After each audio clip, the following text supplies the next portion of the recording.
Welcome to my channel Bharti's kitchen. আজকে আমি এই আম দিয়ে একটা রেসিপি বানাবো, দেখে নাও এর মধ্যে আমি কি কি দিচ্ছি। এই আমটা আটি হয়নি, এটা হচ্ছে কচি আম। আমি ওয়াশ করে তারপরে কেটেছি। এর মধ্যে কোনো জল রাখিনি, হাওয়ায় এগুলো শুকনো। এর মধ্যে আমি নিয়েছি পাঁচফোড়ন, একটু বেশি বেশি করে নিয়েছি। আমি দুটো আচারের জন্য নিয়েছি। 4টে তেজপাতা নিয়েছি, শুকনো লঙ্কা, এটা বিট লবণ, এটা হচ্ছে ধনে, মৌরি, একটু আদা আমি ছেঁচে নিয়েছি। 1 কেজি আমের জন্য আমি 200 গ্রাম বাতাসা নিয়েছি আর 150 গ্রাম চিনি। আমি মশলাগুলো ভেজে নিচ্ছি। এগুলো আমি অল্প আঁচেই ভেজে নেব। প্রথমে আমি লঙ্কা দিয়েছি, তারপর ধনে দিলাম, মৌরি দিয়ে দিচ্ছি,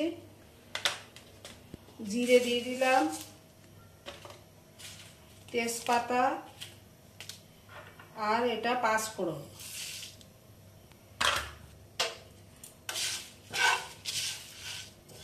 মশলাগুলো দিয়ে যখন গন্ধ বেরোবে তখন আমি এটা নামিয়ে নেব। মশলাগুলো সব ভাজা হয়ে গেছে, এবার আমি নামিয়ে নিচ্ছি। আটা বসিয়ে দিলাম, চিনিটা দিয়ে দিচ্ছি। এই আচারটা আমি একবারে নিব আছে করব। আমি আমগুলো দিয়ে দিচ্ছি। এর মধ্যে একটুও জল দেব না। এই আমগুলো কেটে আমি 4-5 ঘন্টা হাওয়ায় শুকিয়ে নিয়েছি। আমি বাতাসাগুলো দিয়ে দিচ্ছি। বাতাসায় কালার যেমন আসে সেরকম টেস্টটা খুব সুন্দর হয়। এইভাবে আমি আস্তে আস্তে হতে দেব। একটু ঢাকা দিয়ে রাখবো। ঢাকা দিয়ে দিলাম। আমি এবার গুঁড়ো মশলাগুলো করে নেব।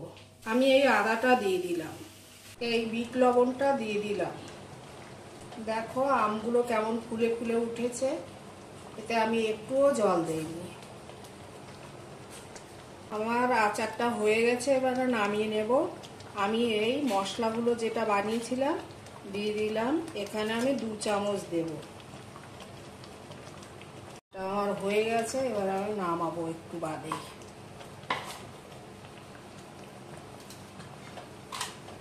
গন্ধটাও খুব সুন্দর ছেড়েছে। আমি এবারে নামিয়ে নিচ্ছি।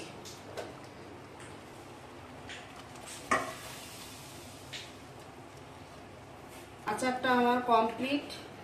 দেখতে খুব সুন্দর হয়েছে, খেতেও টেস্টি হয়েছে।